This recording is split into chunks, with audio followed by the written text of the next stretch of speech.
Let's see, Chris, let's see if that was, you just asked the question. Testing strength, for example, push strength. If they're capable of reaching the 25%, do you then stop testing and move on? Okay, great question. So let me rephrase what Chris just asked. So Chris mentioned pushing, but if let's say I'm doing the dumbbell split squat, or I'm doing our push testing or pull testing, we're giving you the base minimum, right? You got to get to at least 50% of your body weight, 100% of your body weight. But we like to go as far as they can. So I want to see what their 8-rep max is, right? And on our scale, on our exam sheet, that when you see our screening sheet, you'll see we have the red zone, the green zone, the blue zone. We want you to be as high into the blue zone as possible. We want you to be as strong as possible. And we want to make sure you don't lose flexibility, but we want you to, so we keep going until they say that's my 8-rep max. If you want to just make sure they have bare minimum, you can stop, but we keep going, just to answer your question. Okay. And again, on any populations, Lane just asked the question, do you think, would you modify this based on any populations? If a person has like a knee replacement, or if they have you know, some issue where you think there's going to be a pain, and I'm not going to be doing power training on them, I'm probably not even going to test, you know what I mean? I'd probably just assume, I'd probably be doing more of level 1 stuff, stability, motor control type of stuff. Okay, so let's go back to, okay, next question is, how is the golf fitness handicap number calculated and correlated to an actual golf handicap? We just make stuff up here. No, I'm just kidding. So I think we get this question all the time. So here, let me tell you the problem we have with golf fitness handicap. For a long time, we have our pro website, right? So many of you might use our pro website on the desktop. And when you go on there, you fill out the screen. And on the screen, every screen question was pretty much, let's say, rated the same. So they were all, from an importance standpoint, if you failed one test, it was equal to failing another test. Like if you failed left side 90-90, it was equal to right side 90-90. Now in a right-handed player, I'm not really sure if that really is true. I think one side might be more valuable than the other. So in our desktop version, for a long time, we basically scaled every question. We went through all your questions you answered, all the screening questions. We made everything the same from a rating standpoint. And then basically from that, we gave you a handicap.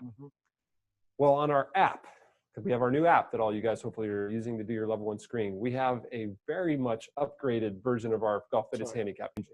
So if you have the two, I by far would go with the app handicap now. And I'll explain how we calculate that here in a second.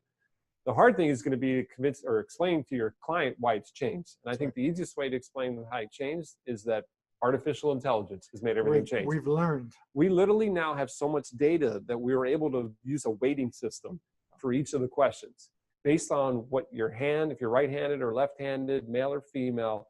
Each of the questions we ask, we now have a weighting system. And basically what we did is we took every test question, like let's say shake and bake, right? Or we took right side pelvic rotation limited versus left side. And we went down and compared it to correlations with the Big 12. And if a test actually came back that it correlated to more characteristics or problems, it weighted higher. So if this thing has the potential to really disrupt your golf swing, it weighs a lot higher than something that doesn't have a lot of potential, right? Like if you're a right-handed player, left extension in your wrist will not weigh as high as right extension in your wrist for a million reasons, right? So this artificial intelligence of looking at the data, processing a weighting system has now created a much smarter app. And literally by changing 1 or 2 little test questions, it can make massive influences in your golf fitness handicap. But I think it's much more true expression of basically what the golf fitness handicap was intended for. And the intention of the golf fitness handicap was there's no correlation to golf swing handicap, right? You can be a scratch golfer and a horrible body, right? 20. Or vice versa. But the higher your golf fitness handicap, the more confident we are. So if you're a 30 handicap golf fitness handicap, we're more confident that your body is influencing or affecting the way you swing a golf ball. That's right. And potentially putting you at bigger risk for injury. Could lead to injury prediction is multifaceted, but it's one of those factors where we know that you probably have to make some compensations that in order to deliver the club face to the ball in an efficient way, the higher your handicap is. Okay, so Greg, one quick thing on there is because you mentioned the app, some people fill out the app and they don't get a fitness handicap. Why? So now basically we've actually changed that now too, because now the app will not let you complete unless you say you don't want to go fitness handicap. But if you don't answer every question, you won't get a handicap because we need that weighting system. So you'll make see sure if, you scroll down. if the app warns you, hey, if you don't fill this out, you're not going to get a handicap. Yeah. It's telling you you've got to. So now it kind of gives you a warning that you got to fill this whole thing out. Okay. And just, you know, I see Kevin just asked a question, is there going to be a TPI Pro app? Well, that's what, when I said the desktop Pro app, that you can build exercises and workout programs. The reason we're modifying this is because it's all going to get linked into the app. So basically the app version, we have a pilot or beta version that we're playing with right now. Is coming to a theater near you soon. That's right. So the Pro site will eventually probably go away or have a different form, and there will be an app that you can you'll be able to do everything on the app. You'll be able to do your screen and then just push them exercises, and there'll be one fitness handicap, I promise. Yes. Okay. Hopefully that answered your question about the handicap.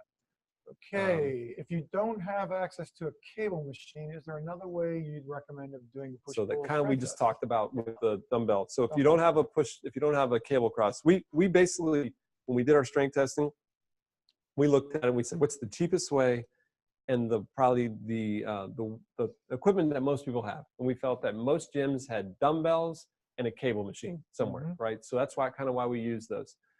To use like push-ups or pull-ups on there, again, I feel like there's a lot of variability in there, and it's not as easy to use these. I don't have a great solution. You can use like a seated chest press or a seated row over there. You don't get the stabilizing factor that, you know, the machine kind of stabilizes you. But again, if you're going to do something different, just take our data, it's difficult if you don't have any equipment. If you don't have any equipment for testing, you could use dumbbells, I guess. You could kind of do on a bench and row. Could you do different strengths of bands? Maybe. The hard thing about bands is it's hard to show 10%, 20%, 30%, 40%. I think I'm all ears though if somebody's got a good recommendation for pushing, pulling strength test. But right now we're going to say use a cable. Okay. Trying to get a solid answer on the difference between a push-pull strength on the Fitness 2. Bill, you just asked. I'm trying to get a solid answer on the difference between push-pull strength on the Fitness 2 test. I'm not sure what your question is. So ask your question, and I'll promise I'll answer it. Okay. If you're asking what's the difference between pushing and pulling, or I don't think that's what you're asking. Ask your question one more time.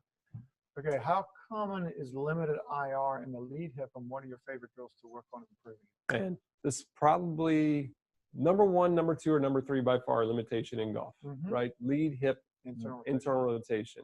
And it's one of the most important factors for having a proper golf swing, being able to stabilize, create power, loading, space. Now I hear this all the time with my fitness professionals. I can't make a difference in their hip range of motion. Yeah. Now here's the thing. I'm going to give you a couple rules, and I definitely have a protocol that I use for hips that I think works really, really well. But first of all, you got to remember there are multiple reasons that can create mobility problems, right? There are mechanical causes like the joints, fascia. There are neurological causes, like it actually has the mobility, but you're shutting it down. Previous injury might have. And that's very common, by the way, right? Like if you had a previous injury, your body was guarding to protect it, but now there's no reason to protect it, but it's still shut down. And then there's chemical causes, like just basically inflammation or lack of blood flow, ischemia, stuff like that. Now let's talk about the neurological one real quick. How do you know if it's neurological? Because the exercise would be different. Neurological is really, most of the time, neurological is not consistent. What I mean is that like when they're standing, they can't do a pelvic rotation or the lower quarter rotation. But when you lay them on the table, all of a sudden it works. Or when you try and do it passively, but they can't do it actively, that I'm thinking neurological. On neurological ones, now you basically need to find the position that they can actually do it in, start training them there, and then progress them to the more stabilized. So you're really building a new motor pattern. You're building a new motor pattern. I don't think that's the one that you guys are struggling with. I think the ones that most people are struggling with are the mechanical ones. And mechanical, we either have a tissue, and people think it's like, oh, I got a tight hamstring. It's not muscles, right? It's usually fascia, right? Or there can be some connective tissue like ligaments, stuff, but usually fascia is the problem. So you need therapy first for that? Well, look, there's 2 types of mechanical. There's tissue, fascia, and then there's the joint. Both of those require different exercises, and different treatments. So you really, as a fitness professional, you've got to figure out, is this a joint problem or is this a tissue problem, right? Now, let me give you some, let's say, rules of thumb, right? If a joint is restricted, normally if a joint's restricted, it's restricted in multiple planes. So in other words, if I can't flex my knee to my chest, like I can't touch my toes, my hip doesn't. I can't internally rotate. I can't externally rotate. I can't extend, right? It's kind of hard for me to do, etc. If you're noticing the hip is restricted in multiple planes, you're probably dealing with a joint. Mm. If you're like, all it's restricted is internal rotation, they can flex, they can squat, they can go through and extend, you're probably dealing with the tissue. Okay, so that's the first thing. Now, if you're dealing with a joint, okay, in my mind, most of the joint problems are the ones that you struggle with the most, right? That, man, it's hard for me to open that joint up. To me, there's one massive word, and I'll talk about this in my talk at the World Golf Fitness Summit that I'm doing with Randy Myers. Whenever there's a joint problem, you need to think of one word. It's called distraction. Okay, distraction is the key. Sometimes compression works, but distraction is how I start. I always like to distract the joint and then do the exercise. So does somebody have to pull that? So a manual therapist does exactly that. You lay on a table, we do this. But in exercise, we can do distraction, right? There are ways to do distraction, like easy things like brachiation, like you're doing pull-ups, right? You're distracting your shoulder, right? Okay. So the question is, how do we distract the hip? So I'm going to show you a couple exercises that are my favorites to do this. And then, and Bill, I see you just elaborate on your question. We'll get to you in a second. So for hip internal rotation, let me show you how I like to do distraction. Now there's a bunch of different ways to do this. Let's see if you can see me here. Let me, okay. This comes from our friends Janet Alexander, Dan Hellman, who are also speaking at the summit, right? They use a program based out of France, from a guy by the name of Guy Voyer. He does a couple exercises. They're called LDOA exercises for the spine. It's a French acronym, but the D stands for, guess what? Distraction, right? So they're going to try and distract the joint. But this is a little variation of some of the stuff that those guys do. I like having my players, and this is, like I said, our modification of some of their exercises. I like to have them start with their hands behind their back. You can see my hands behind my back. And then basically what they're going to do is they're going to distract, self-distract. Let me see if you can see this. So if you look at my left leg, if I start here, if you see where the body track is there, from here, I'm going to try and distract my leg out so I feel like I'm dislocating my left hip, right? So I'm sliding, dislocating my left hip. You can do both at the same time, but I feel like I'm just dislocating my left hip. As I'm dislocating my left foot, keeping it distracted, I'm going to internally rotate and I'm going to externally rotate. See if you can see this. It's so different that if I didn't distract and I just did this versus distracting, the feeling is so different. So I have my players do this literally for a time. Let's say 30 seconds to 60 seconds. I call that hip windshield wipers, right? And you can focus and you can compare. And some of you, if you look at my right foot, some of you are going to go, okay, I can externally rotate, and you're going to get here and you're going to go, I can't internally rotate. It's okay. With time, just keep distracting. That range is going to come as you start working on it. You keep your legs locked with that. I go wide, legs are locked so I can distract. Then I take my hands and I bring my hands up here, okay? Sitting tall. You can put your hands here, sitting tall. It just puts a whole different angle in the pelvis. So from here, I'm going to distract again. So I'm going to slide towards the body track. And I'm going to do another 30 to 60 seconds hip windshield wipers. After I do that position, I'm going to focus almost like a hurdle stretch here. On this one again, I'm going to distract, and I'm going to do another 30 seconds. And then I'm going to go cross body. I'm going to distract. And all this does is it puts different angles in the hip joint. So I do those 4 positions. So just to repeat, warm up is here, distract, and I can go both legs at the same time, right? Then I go here, distracting. Then I go here, distracting. And I go here, distracting, back and forth. After I'm done doing that, I'm going to get into this 90-90 position. So what's really important in this 90-90 position is knee is 90, knee is 90. I see a lot of people do this where the back leg is bent, front leg is bent. Make sure those are 90-90. Okay, from this position here. I like starting with your hand out over here, right? What I'm going to do is I'm going to distract the top hip, right? I'm in an internally rotated position of this hip, right? I'm going to take my knee, and again, I'm going to go towards the body track. You want to feel like you're getting a stretch in the groin and the hip. The hip radiates into the groin. That's where you're going to feel this. And I'm going to try and get rid of this space right here. So I'm distracting. I'm going to take this knee. I'm going to distract. So I'm going this way and I'm going this way. It's almost like I'm trying to dislocate both my femurs at the same time. From there, I'm going to slowly creep myself up. Some of you guys are going to feel like you're stuck over here. Just work your way up to the point where you should get to the point where you feel like you can sit and hold. And Guy and Janet and Dan, all of them, extend their wrists, hold out, helps lock up some of the fascial chains. You'd want to be able to do this for 30 to 60 seconds. You're distracting while you're doing this. That's way harder than it looks. It is way hard. Make sure you check both sides. And then last piece of this imagine I got a laser beam coming out of my chest. And the laser beam is right over my front leg. And I would always refer you guys to go look at some of Guy's stuff and Jan's stuff online. The laser beam is pointing over my front leg.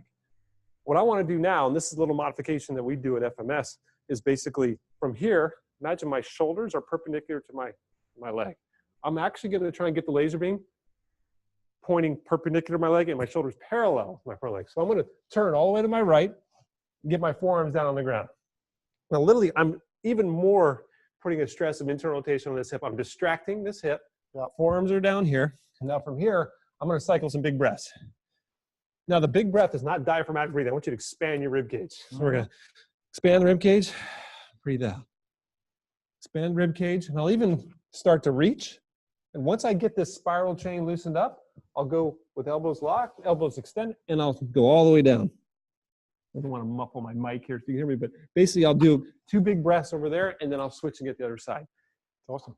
That little distraction series right there is something that I would add in to a lot of the exercises we cover in the online class, where you get into your, starfish exercises. If you look on our online exercise library, hip drops, starfish, all of those then actually neurologically start building in that internal external rotation. But I love that little series. I have our players do that every day. And with time, just watch what happens. We're actually going to be filming quite a lot of that with Janet. Janet and Dan are actually creating, we've got them and Guy together to film an online class on just basically those LDOA or distraction and fascial exercises that are going to be awesome. So we're looking forward to that. You didn't even know you were going to get a workout this morning. That's it. Okay, so back to Bill. So Bill, you said, your question was trying to get a solid answer on the difference between push-pull strength. The average difference between push and pull strength in our professional golf population is what? Okay, is the test question that I've been able to find a solid answer on? Okay, so let me just make sure. So Bill, I think what you're asking is, what's the normals for professional versus golf? So if you look at, we did a ton of research on this, because when we first started doing this, Bill, I was just as interested as you were on what's more important, pushing or pulling. Because you go in the gym, what are most people doing? They're bench press. That's what most of the guys are doing. So literally, after tons of testing, there's no question we want more pull strength than push strength. The biggest hitters in the world can pull more than they can push, right? So you should always be able to row more than you can bench, right? If the other ratios around, you just don't tend to hit the ball as far. Now, our ratio, we use a cable machine, right? So the cable machine obviously requires less weight to be more effective, right? So literally what we're looking for, what I like to see is that you should be able to pull around 35% of your body weight 8 times, and you should be able to push about 25% of your body weight. I think you'll see on our online class, we say 25 for the push and 30 for the pull. I even like the pull to get up to 35, 40%. I'm always trying to accentuate the pull. I think that's more important. So let's just say 35% for the pull and 25% for the push as your basic minimum. But I like that ratio where the rows more than the push.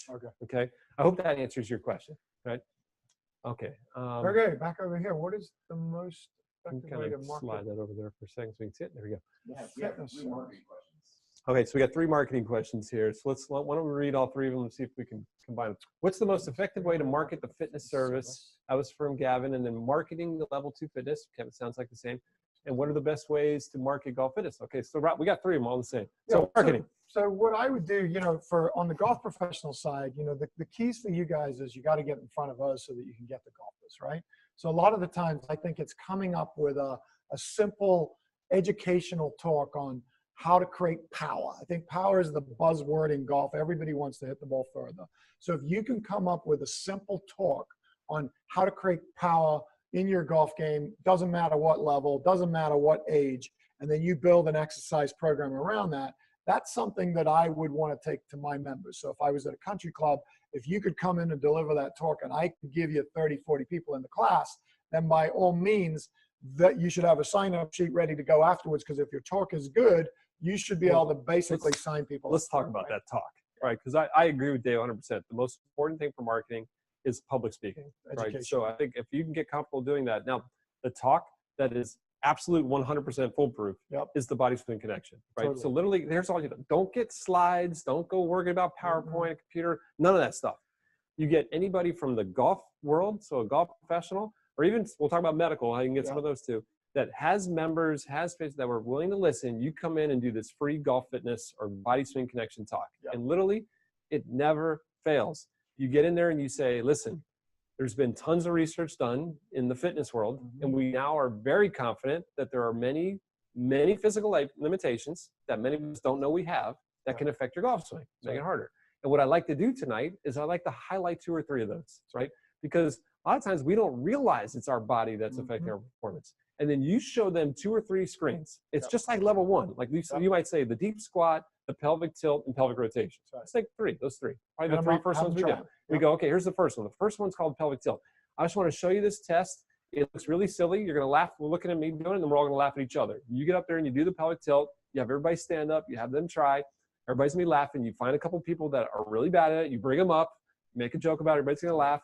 And then you say, all right, so now can somebody tell me why this matters in golf, right? And then you actually show them, or maybe if the golf professional is there, here's what the research shows how this is going to affect your golf swing. So if you have the following, if you tilt your spine towards the target and have reverse spine angle, if you have an S posture that limits if you early extend, these are all things that can be traced back to that pelvic tilt. And then you show the same thing for pelvic rotation. You show the same thing for, let's say, a deep squat. And I don't care which 3 tests you do, everyone. After you're done, first of all, half the room's going to fail just those 3 tests. Right. The other half are going to go, well, I passed those. And then at the end, you say, now here's the good news. You all experienced some of these. Some of you did good, some of you did bad. Bad news is we actually have 16 tests. I showed you 3 tonight. And I'd be happy to take any of you through our full 16. And I'm just telling you, if you're any good at what you do, by the time you take somebody through those 16 tests, you're going to have a client. Yeah. So I'd stay in the back of the room, like you said, Dave. I'm like, be happy to sign up anybody. I'd be happy to hang out here and test as many of you as I want. Because as soon as they know they have a problem, they want to get it fixed. Right? Because remember, when you highlight the screen and the person sees that you can do something and they can, it does 2 incredible things. I always say this. Number 1, it gives them an excuse, right? An excuse is huge because so many golfers, they're struggling every day. They are taking lessons. They still suck. They're like, I don't know what's going on. I feel like I'm an idiot. And they go, no wonder. It wasn't me. It was my body, right? And now once you have that excuse, now it gives you something that's probably even more important. That's called hope, right? You're like, man, so if I fix that, do you think I actually might be able to stop coming over the top? And the answer is yes, I do. Yeah.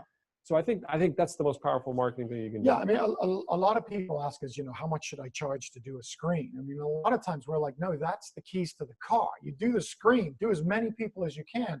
Once they find that they have a limitation, now you charge them because they're going to come to you and go, how do I fix this? They're going to identify they have a problem. Okay, I hope that's one of many different marketing ideas. I think that, and then your social media obviously is probably the number 1 thing for marketing out there right now.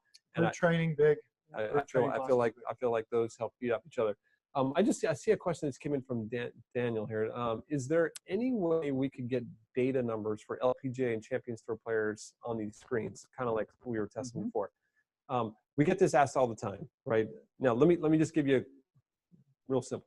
LPGA, when we're talking about range of motions, is usually 5% more. Women tend to have more flexibility, right? So it might be a little bit more. So if you're like, I want something, a little more down to earth, well, they're going to be worse. Okay, but bigger range of motions. And then on the Champions Tour, here's what I would tell you is, I feel like if I say, well, here's a benchmark for 10 handicaps, or here's a benchmark for Champions Tour here, nobody really wants to get compared to. They want to know what the best of the world are doing, but I think you have to change the expectations. You have to say, okay, listen, the PGA Tour average on hip range of motion here is 37 degrees, right? Now, because you're 80 years old and you've had some hip issues over here, I don't think 37 degrees is for you, but if we could get half of that, we'd be pretty happy over here, right? Now, again, and if I look at Champions Tour isn't that much different than, honestly, some of the players depends how late they are into the Champions Tour. When they start driving a cart, we see a drop off, right? I would say age is probably more scaled than level of proficiency, right? So I hope that answers that. So for the LPGA, just add 5% to this. And there's one tips on training golfers over the age of 80 with bad hips, knees, etc. So Grace, basically, from what I just showed you right there for the hips, you can do that at any age. Don't have any issue there at all. I always say whenever you have somebody in the super senior population, just make sure that they don't come with instructions, right? So in other words, like, hey, I've had a hip replacement and my doctor said I can't do this. If they come with instructions, listen to the instructions, okay? Because you don't want a hip dislocating or something like that. But and the other thing that you can be concerned about is some severe osteoporosis. If you're worried about them flexing and their rib breaking or something like that can be important. But if none of those are an issue, and sometimes like on an 80-year-old, you give them 5 degrees, it's like giving a 15-year-old 50 degrees, right? It is, and I think it's important to screen because there's going to be parts that they still do well. You never change the screen. No. Unless they come with instructions. And I think the other thing is you have to work with a golf professional that understands that. So I've had elderly players, and I've taught a guy that's 92 years old. The limitations were extreme, couldn't rotate and so on and so forth. But his wrist release and arm stuff was great. So we just added a little bit more bend, used his hands more. And just remember, from a training perspective, if somebody's got bad hips and bad knees, then you're assuming that they probably have a bad squat or bad lunge pattern. First, I would check those, right? If their squat pattern's dysfunctional and their lunge pattern's dysfunctional, well, then I don't load those patterns, right? I just feel like you're just asking for compensations, and we never load compensations. So my thought here would be is let's come up with something better that can, like, maybe they can step up instead of squatting down, because for the step up, I can strengthen your glutes and your quads and everything just as well as I can step it down. So there's no rule there. Okay. So Dan just said hip distraction drills is effective or okay with double hip replacement. Again, I usually the hip replacement is now the good hip, right? It's the one that wasn't replaced is the bad one. But if they didn't come with instructions and it's self-limiting, I think it's hard. I don't think you can dislocate your hip doing it yourself. Right? I shouldn't say that because somebody will try to challenge this, but everything is with start easy and then build into it. But I wouldn't be afraid to do any type of distraction. But usually a hip joint that's been replaced doesn't need the joint. The joint's perfect. Usually it's more tissue now. I mean, those titanium hips are pretty darn good, right? Yes, so I don't think you need to open up an artificial hip joint. Okay, should I offer Charles? You're back.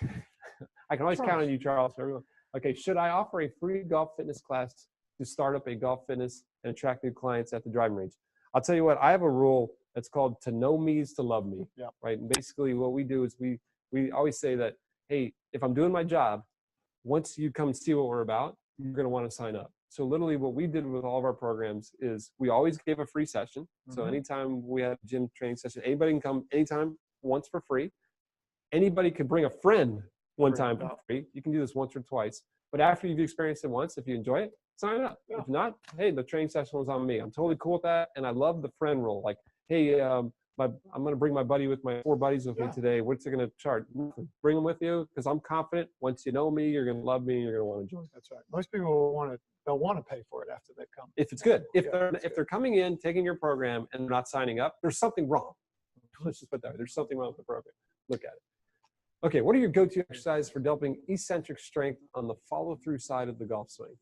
Andrew, okay, so I think what you're referring to is the deceleration, the breaks, right? So just on the same page, like obviously concentric strength is when the muscle's shortening, eccentric strength is when it's elongating.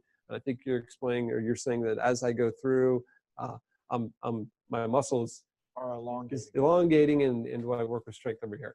So a couple things on this. I actually think, if you guys are going to the World Golf Fitness Summit, which is the 12th through the 14th, I think we just added, I think Chris Finn, I think, is talking about eccentric training in there too. Oh, okay. I believe we just added him to the list. And Chris, if you're not, I'm sorry, but I think you are. And for eccentric stuff, I like training opposite direction. Yes. Right. So I talk about this all the time, the big brain theory, right? That literally, now I'm not saying this is exactly eccentric training, but it is training in the opposite direction, which can help increase the breaks, right? So let me just, I like doing opposite side training for everything from chopping, lifting, bounce pass, men's ball, all that kind of stuff in both directions. Eccentric, a lot of people, like, they've probably seen this before where I'm going to go do a pull-up. Yes. You're like, I can't do a pull-up. So I'm like, instead, I'm going to start here. I'm going to slowly lower myself. That would be an eccentric exercise. A lot of people think, well, that's easier. Believe it or not, if you look at a force velocity curve, eccentric training creates the most force.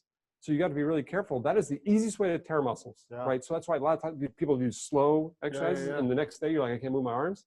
It's not. It could be better for strength, but just remember that it's a very effective way at building hypertrophy in the muscle over there. So what I do, just to answer your questions, I like doing chopping, lifting, both directions, because I think it develops concentric and eccentric on there. I like doing pushing, pulling both directions. So I feel like training strength and speed in the opposite direction gets both of those. That's all I do, Andrew, just to be honest. Okay, so let's see. We got a couple over here. So I think those were all our questions from before. So now let's move over to the ones we got in here. So Chris, during a 1 hour workout, what are your thoughts on % of time focused on improving a golfer's overall movement quality versus focusing on specific body areas that were found to be limited during a screen? Okay, so if you're talking about the TPI screen, I think most of the TPI screen is looking at quality of movement, not specific body parts. It's very rare, even though we say, okay, like a lat test, we're not just testing the lat, right? We're checking shoulder flexion, right? I'm never training I'm trying to think, take that back, if I'm ever training a body part. Maybe when we say we're training a glute, but I think it's more core. I think we're not just doing glute. But it's very rare that I'd ever be like, okay, today's bis and tris. Tomorrow's, so we never really do body parts. I don't think that's what you're referring to either, Chris. But I think I'm always going after movement quality first. If I can improve movement quality, then I would like to load that pattern potentially to try and get, if I want more load on there, then I feel like I can do it safely. So I would say if I was going to break down a training session on, and I'm going to answer your question a little differently, on movement quality and then just pure athleticism, right? Where I'm not worried about their movement quality. I would always do the start with movement quality, and I would probably spend at least 15 to 25% of the start of the workout working on movement quality. And then the rest of it is trying to take that and make them a better athlete. If that movement quality doesn't improve, then I'm very careful about doing anything loaded over there. I'm persistent on this. A lot of people are like, oh, but I got to do my deadlifts or my squats. I'm like, well, if you can't flex from your hip or you can't squat, all you're going to do is do a bad loaded pattern. And I would rather spend more time on mobility and on the movement quality, because you'll feel better at the end of the workout, right? That always makes a big difference. Okay, hopefully I answered your question, Chris. Okay, I think those are all the questions we've got so far. So basically, we've got another 13 minutes. If anybody that's listening has a question, now's your chance. We'll give it a couple seconds while we're waiting for any questions. Let's just go over real quick. Fitness level 3 is on the 9th, 10th, and 11th in Orlando. 9th and 11th. I think we still have a couple spots for that. Not a lot, but we have a couple spots for that. It's 3 days. Literally everybody's going to be there for this. So we'll be there. Coming in for the summit. We got Jen Alexander will be there. Robert Yang's going to be there. Mark Smith's going to be there. So it's going to be a jam-packed 3 days. And Jason Glass and Lance Gill obviously will be there the entire time. So that's going to be I love it when the whole gang gets there. There might even be actually I shouldn't say this, but Tom House might be coming to the summit. I'm not sure if he's going to make it to the level 3 one, but we always would welcome that if he was there. And then the summit obviously is the 12th, 13th, the 12th through the 14th. And you guys know that if you're level 2, the summit's $99. Level 3, some of you are, it's free. You just got to get there. It's a great 3 days. The theme, and the theme is yards and years. So anything that can help you hit the ball farther, or anything that can keep your golfers playing longer, which are obviously 2 great topics for the fitness world. And we have some incredible trainers that are almost 22 new speakers. I think we have 53 speakers total, about 500 plus, and then 30-something exhibitors already. So it's pretty cool. Okay, Kevin, let's see. Thinking about doing fitness level 3, is there a big step from level 2 to level 3? So here's the, if you want to know the big difference. Obviously, we're going to go through practical application of some of the stuff you learned in level 2. What we do in level 3, one of the big focuses in level 3 is, and it depends on when you take in level 1. But let me just give you a real quick refresher. In level 1 now, we teach our 15 primary screens and 16 screens, but we teach them in groups of 5. We always say there are 5 things you need to test on every golfer, right? You need to test core control, right? Things like pelvic tilt, bridge, single leg stance. They all check my core control. Can you stabilize the core? We check lower body disassociation. Things like pelvic rotation, right? Lower quarter rotation, even toe touch, check that pelvic disassociation. We check upper body disassociation. That's like the cervical spine, seated trunk rotation, torso rotation test. We check, can you maintain posture and raise your arms up in the air? Another important skill, like the deep squat, the lat test, the 90-90 test. And then we check, can you set and release the golf club wrist, our wrist test. Those are the 5 things we want to check on every golfer. Core control, lower body dissociation, upper body dissociation, maintain posture, raise your arms, and wrist, set and release. In the level 3 fitness, we're going to show you how we attack those 5 in the gym, right? So we're going to say, okay, what are the primary things we do for lower body disassociation for mobility? And what are the primary things we do for stability? And what are the primary things we do to start developing power in that unit? And we'll kind of speak it from that aspect and show you some of our progressions. which I think are really, really important. We'll be able to dive into more of the exercises. We kind of highlight some of that in level 2. And we'll kind of walk you through like even how we start with Olympic lifting with Dallas, with the little kids. We'll talk about certain special populations. Janet will be there. We'll be talking about some of the modifications we do for women. So it's pretty cool. And there's a little bit of mentorship. You'll be able to watch us evaluate somebody and train somebody. So that's the level 3 if you're interested in that. Dan, closed chain chair. He says, always flex a mobile joint, never, sorry. Okay, closed chain chair. He says, always flex a mobile joint, never stretch it. Please elaborate. What do I have to say to clarify? Hold on, I got to read that one more time, Dan. Sorry. Closed chain chair. He said, always flex a mobile joint, never stretch it. I'm not sure. I think there might be a typo there. Please elaborate. You'll be at the World Cup if we need. So if you're still on, elaborate that. I'm not sure I understand your question. Always flex the mobile joint, never stretch it. I'm not, I think I might understand what you're saying, but elaborate, Dan, if you're still there. Okay, Chris, do you have any info on training quads to hamstring strength in terms of muscle balance? That's a great question. So a lot of people always kind of ask that, should I do more quads? Should I do more hamstring over here? What I do is, I think I kind of already mentioned this. I don't like testing individual muscles. Yeah. I just don't feel like, that's functional, right? So what I do is I check the function of the lower extremity. So I think what's really important is, can you squat? Yeah. Right. So that'll give me a lot of ideas on length of quad and stability in the hamstring. I check to see, can you extend? Yeah. Right. Can you extend the hip? I like things like full knee extension, full hip extension. I like full knee flexion, full hip flexion to make sure you have those. So squatting, extending, I think are important. I even like rotation. Sometimes because of the lateral aspects of the quad and hamstring can create rotational problems. If you have those functional, I don't worry about the ratios. Yep. I think that quad dominance or hamstring dominance is a real thing. Don't get me wrong in there, but I don't really go test a ratio. Just being honest with you, I don't really go through and test using some type of device to see what percent is your quad to your hamstring. So I'm definitely not the right person to ask on that. I look more for just the function of it. Chris, nutrition. How forceful are you with clients on this topic? Do you take a high pressure ultimatum approach or more of a John Berardi gradual step approach? I was just talking to John yesterday on the phone. I think nutrition to me is one of the most important things in the fitness world. I think we've proven it over and over again. Just doing exercise usually does not give people the appearance they're looking for. If you're more interested in what you look like, I feel like diet will get you there faster. That's right. Exercise, I think, makes you feel better too, and diet makes you feel better as well. But I think that nutrition, which you have to remember, nutrition and exercise falls in this, is you're dealing with addictions. Yes. Right. So, if you're like, is it hard to deal with a heroin addict? Yeah. Is it hard to deal with a sugar addict? Yeah, it's worse. It's worse. Yeah. Right. So, like, literally, you have to think of sugar as like heroin, right? If you say to somebody, hey, I want you to stop eating gluten, it's like saying to a heroin addict, stop taking heroin, right? They think it's like, oh, how many people do you think when they say they're going to go do something actually do it? Very few, and they're not going to tell you sometimes because they're addicts, right? So to me, the hard line approach works literally with less than 1% of the people, right? And it's usually your elite, because it's like their job, and they're going to do this and they want to, but most people, I feel like they might be able to sustain that for a very short period of time and then they fall off. So I'm a huge fan of what John Berardi does at Precision Nutrition with the change psychology. I feel like if you change habits on a slow basis over time, all of a sudden I think you get a better check the affiliate link program too, because we've just done John's got a deal for people for Precision Nutrition. So he does a great, if you guys aren't familiar with that, basically what he does is he looked at the habits of the most let's say successful people in maintaining their weight and good thing. And he looked at things like, chewing your food or drinking water, things you've all heard about. Yeah. And he was like, let's just add a habit every 2 or 3 weeks. Every 2 or 3 weeks, you commit to adding a habit. It might be like, okay, for this week, I'm going to take fish oil.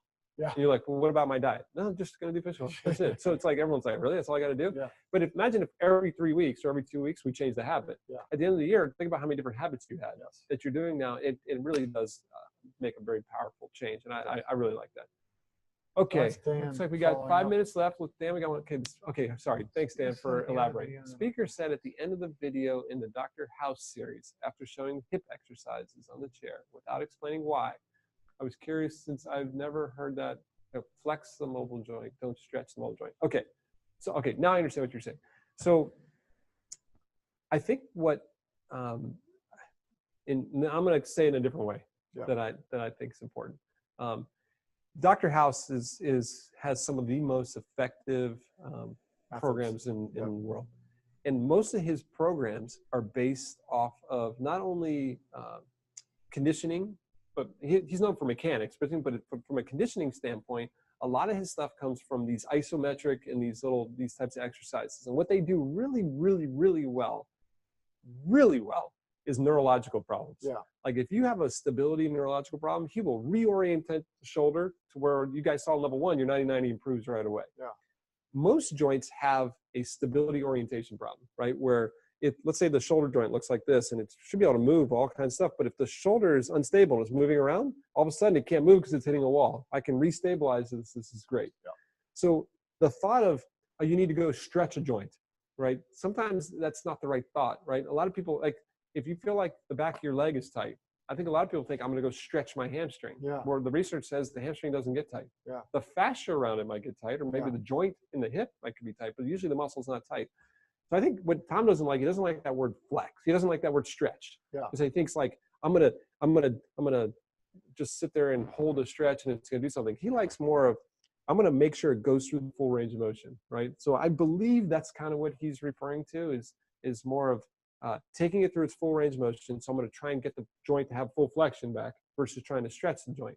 Now, with that said, if it's not a neurological problem and there's actually a problem with the joint itself, distracting the joint, like I talked about before, can be extremely powerful. Yeah. But it's not stretching the muscle. It's distracting the joint. So I'd actually add one thing. You're either going to flex the joint or distract the joint, but I'm probably not going to stretch the muscle. Right? So I don't know if that's what he was saying, but that's how I would elaborate on that. Okay, last one.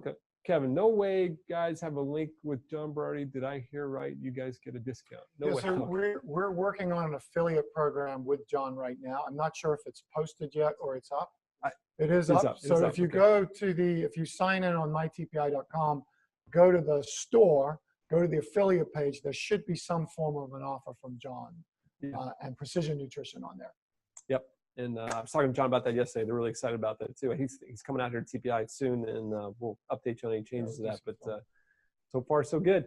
All right, everybody. I think, let's see, we get a little more. Let me just, Chris, client compliance. Similar to my nutrition question, how long do you hold their hand if they refuse to be compliant, even with a Berardi approach? Do you believe in firing clients? Absolutely. Get out. Let me tell you something. And this is, I think, so important. It's the hardest lesson in the world. But especially if you're dealing with high-profile clients, like we deal with a lot of professional athletes.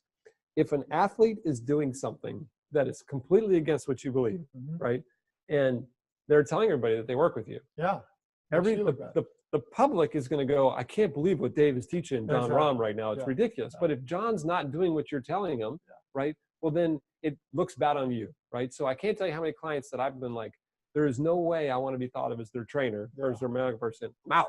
Right? It sounds hard because you're throwing away money, you're doing stuff, but literally we've fired clients all the time.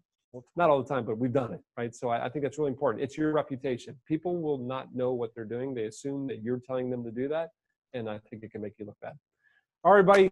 As always, thanks for spending the hour with us. We're always looking for feedback on these Q&As. If there's any technology issues, things you'd like to see different, please let us know. We're always willing to change those, and hopefully we'll see some of you at the summit, and we will post the new dates for our next Q&A for Fitness Level 2 here within the next month.